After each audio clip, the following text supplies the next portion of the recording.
Welcome to One Bite is Everything, the podcast that connects the food on your plate to the bigger world.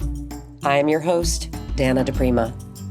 On June 25th, President Trump signed an executive order called Advancing Regenerative Agriculture and Strengthening American Farm Resilience. He signed it in the Oval Office, flanked by Secretary of Agriculture Brooke Rollins and Health and Human Services Secretary Robert F. Kennedy Jr. Then he hosted farmers for dinner in the Rose Garden. If you care about regenerative agriculture, and I know a lot of you do, that headline probably sounded like good news. Finally, the federal government is putting real weight behind soil health. I want to walk you through what actually happened that day, because that same afternoon that executive order was signed, the USDA quietly finalized something called the Regenerative Feedstock Rule. And when you put those two things next to each other, a very different picture emerges.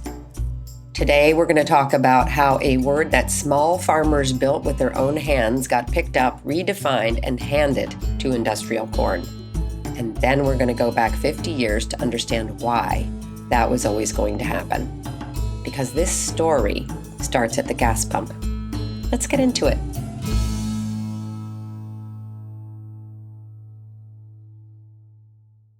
Let me lay out the sequence because the timing is the whole story. June 25th, 2026. Trump signs the executive order.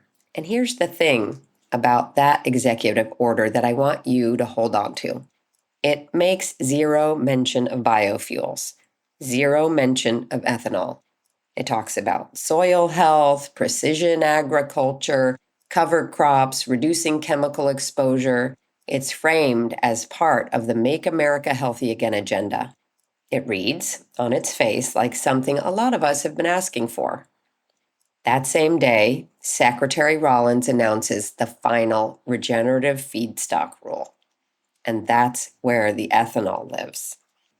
The Regenerative Feedstock Rule creates a pathway for farmers to, and this is USDA's own language, capture new value from regenerative agriculture practices through biofuel markets.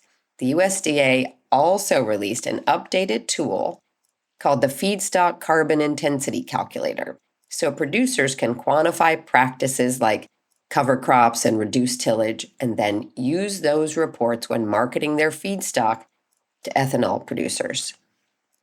So, the executive order provides the halo, the rule provides the payout, and the payout runs through the 45Z Clean Fuel Production Credit, which was extended in the tax bill. Now here's the number that gives the entire game away. In its own press release, the USDA notes that American farmers produce approximately 6 billion bushels of corn annually for ethanol production. And it says that 68% of corn farmers already implement at least one regenerative practice.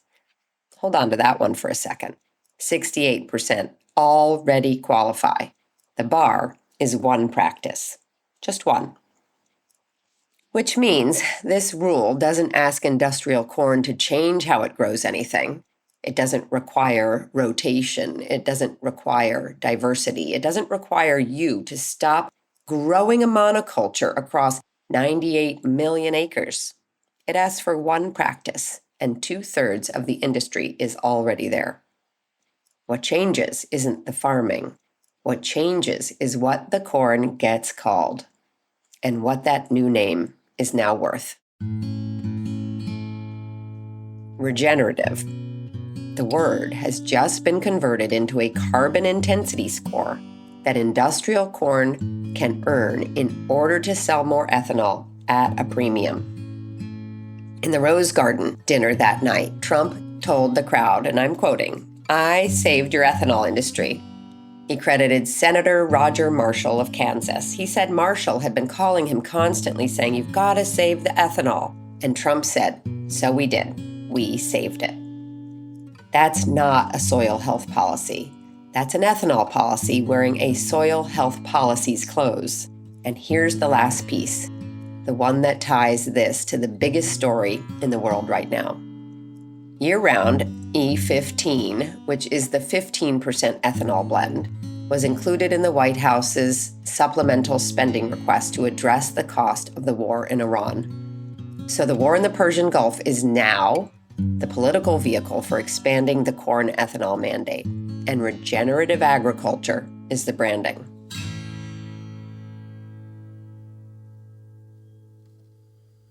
So how did we get here? To understand why this was always going to happen in one way or another, we have to go back and we have to start somewhere very ordinary. You've seen it 1,000 times. You're standing at the gas pump, half paying attention, and there's a little sticker. Contains 10% ethanol. Most people have never thought about it. It's just background noise like that octane rating. But what's in your gas tank is connected to your farm policy, your food prices, the Gulf of Mexico, and your tax bill. And once you see the whole chain, it's really hard to unsee it. So let's start with what ethanol actually is. Ethanol is alcohol. The same basic process that makes beer or whiskey makes fuel ethanol, just optimized for volume. Corn kernels get ground into a meal, mixed with water and enzymes that break the starch down into sugars, fermented with yeast that turns those sugars into alcohol, and then distilled to separate the alcohol from the water. What's left is called distiller's grains, and that gets sold as livestock feed. 1 bushel of corn makes about 2.8 gallons of ethanol. About 200 ethanol plants across the country run this process continuously. Together, they consume roughly 1/3 of the entire American corn crop every single year. That's not a niche industry. That's a federal mandate eating 1/3 of the most abundantly grown crop in this country. In 2025, American farmers planted 98.7 million acres of corn. That's the highest acreage since 1935. The crop came in at a record 17 billion bushels. Corn didn't become the fuel of choice because it was the most efficient option or the cleanest or the smartest. It became the feedstock because it was abundant. The processing infrastructure already existed, and the people who grew it had powerful friends in Washington. The Renewable Fuel Standard, passed in 2005 and expanded in 2007, created a guaranteed federal market by mandating that ethanol be blended into gasoline. That mandate, not consumer demand, is what drives all of this. Nobody chose this at the pump. It was chosen for us. Here's the origin story, and it's not what most people assume. This isn't a New Deal story. It doesn't start with a national energy strategy. It starts in 1974 with a corporate problem. Archer Daniels Midland, the agricultural giant behind high fructose corn syrup, found itself with excess ethanol as a byproduct of its wet milling process. They needed somewhere to put it, and they saw an opening in Nixon's Project Independence, which was the post-oil crisis push for total energy independence from foreign sources. So ADM launched a campaign to promote ethanol as a gasoline additive, and the modern ethanol industry was born not out of a policy vision, but out of a corporation trying to find a use for its waste.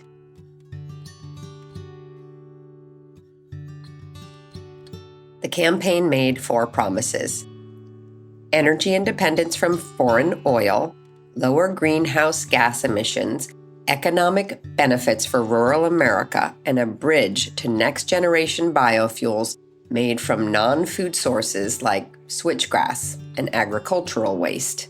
The first subsidy came in 1975, 4 cents a gallon. Reagan expanded it aggressively in the 80s. The 2005 Renewable Fuel Standard guaranteed the market. The 2007 Energy Independence and Security Act required 36 billion gallons of renewable fuel a year by 2022, with only 15 billion allowed to come from corn. The rest was supposed to come from those next generation sources. That next generation piece never materialized at scale. The bridge was supposed to be temporary. 50 years later, we're still standing on it, and the place it was supposed to take us never got built. Taxpayers have spent tens of billions of dollars over 5 decades propping up an industry that still cannot stand on its own. And in 2025, instead of phasing that support out, Congress revived it and extended it. Now, here's the part that connects your gas tank to the Gulf of Mexico. Corn cannot grow without fertilizer, and that's not a small distinction. Soybeans form relationships with soil bacteria that pull nitrogen out of the atmosphere naturally. Corn cannot do that. Corn is completely dependent on nitrogen you put in the ground. It takes roughly 195 pounds of fertilizer per acre. Nitrogen, phosphorus, potassium spread across tens of millions of acres every single season. Here's where it goes. Every spring, nitrogen-rich runoff washes off farms across the Mississippi River Basin into local rivers and streams. It moves through the tributaries, the Ohio, the Missouri, the Arkansas, and down the Mississippi into the Gulf of Mexico. Once it's there, that nitrogen feeds enormous algae blooms. The algae die, sink to the bottom, and decompose, and the decomposition strips the oxygen out of the water.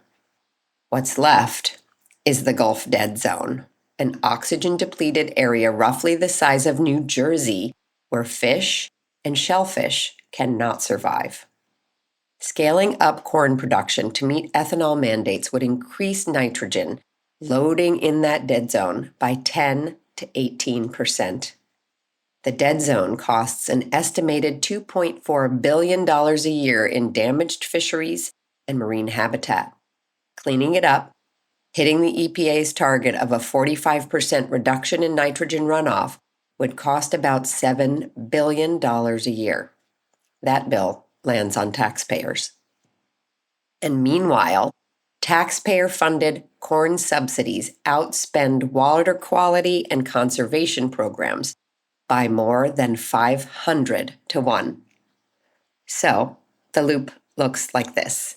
We subsidize corn demands nitrogen runs into the Gulf, the dead zone grows, we spend billions trying to clean it up, and then we subsidize more corn.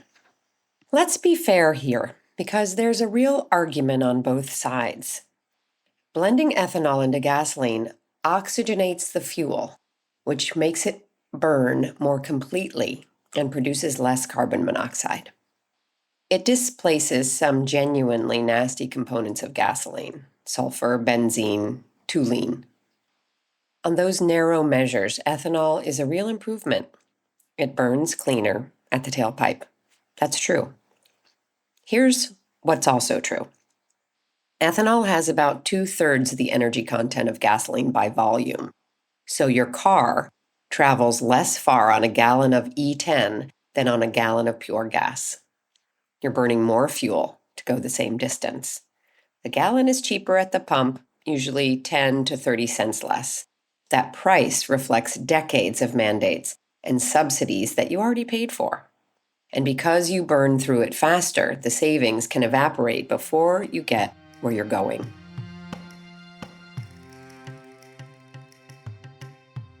On emissions, the industry says that corn ethanol cuts greenhouse gases by 40 to 52% compared to gasoline, because the corn plant absorbs carbon while it grows.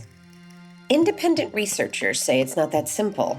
A peer-reviewed study found that when you account for land use change, converting grassland or wetlands into corn, the ground releases carbon that took decades to accumulate, and the offset shrinks or disappears entirely. That same research found nationwide fertilizer use surged 3 to 8% and water pollutants rose 3 to 5% as a direct result of corn expansion driven by ethanol mandates. So, does it work? It burns cleaner at the tailpipe. Whether it's cleaner for the planet depends entirely on how you count and who's doing the counting.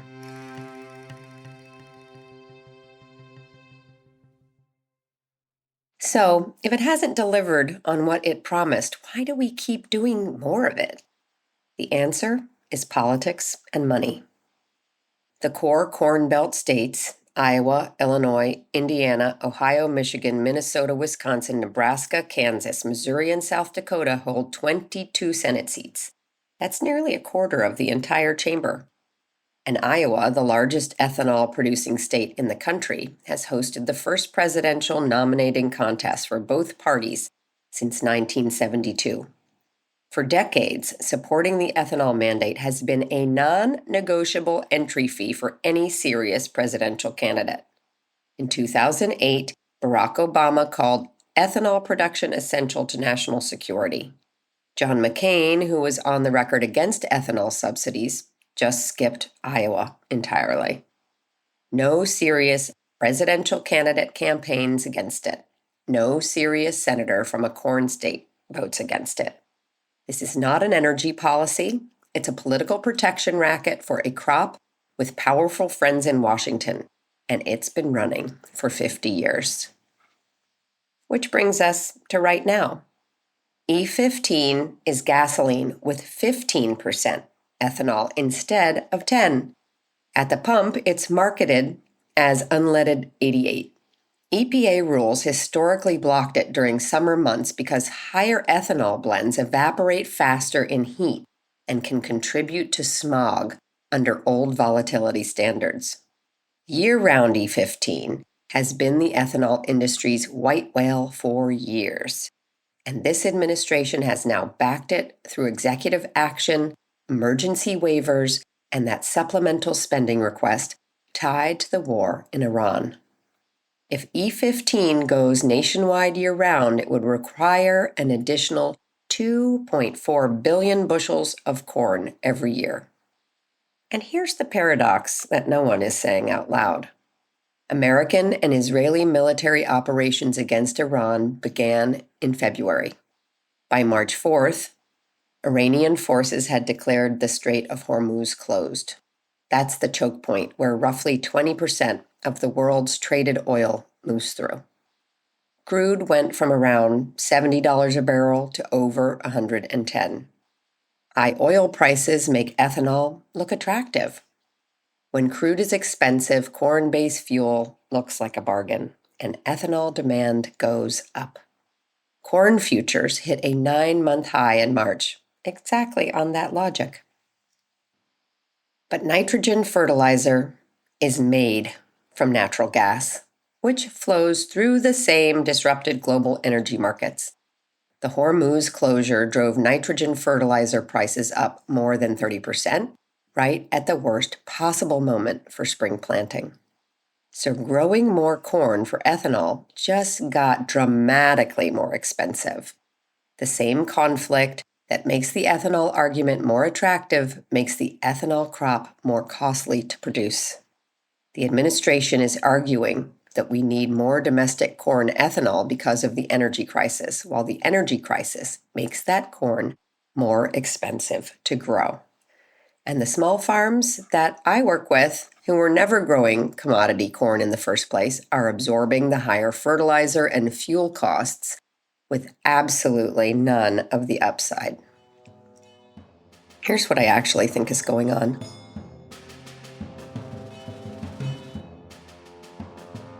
As of September 2024, the United States had nearly 1.76 billion bushels of unused corn sitting in storage.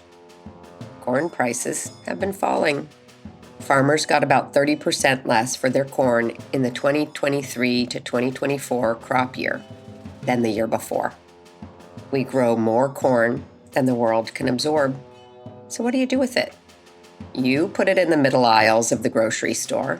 High fructose corn syrup in your soda, your bread, your salad dressing, your ketchup, cornstarch, corn-derived ingredients in nearly every processed food on the shelf. You feed it to livestock at industrial scale. You export what you can, which is getting harder as trade relationships fray. And you burn it in your gas tank. Ethanol is not primarily an energy policy. It's a corn disposal policy wearing an energy independence costume.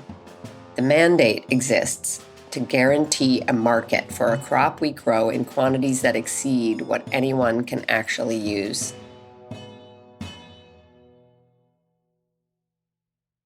ADM figured that out in 1974. Washington has been running the play ever since.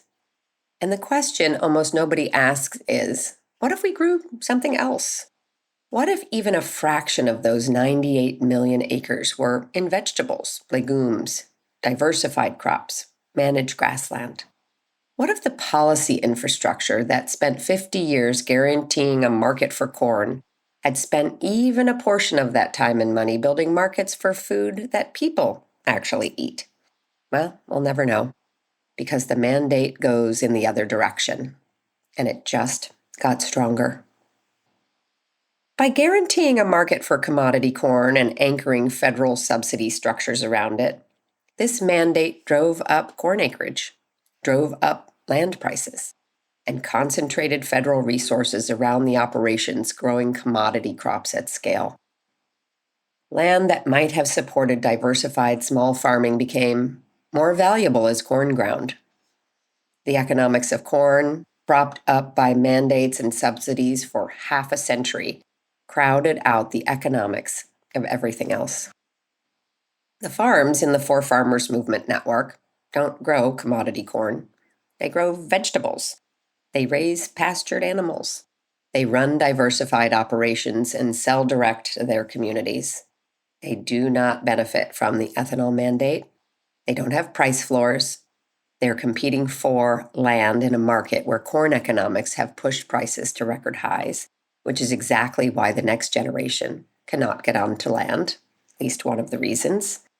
And now the word that those small farmers built with their own hands is being used to expand the very system that's squeezing them out.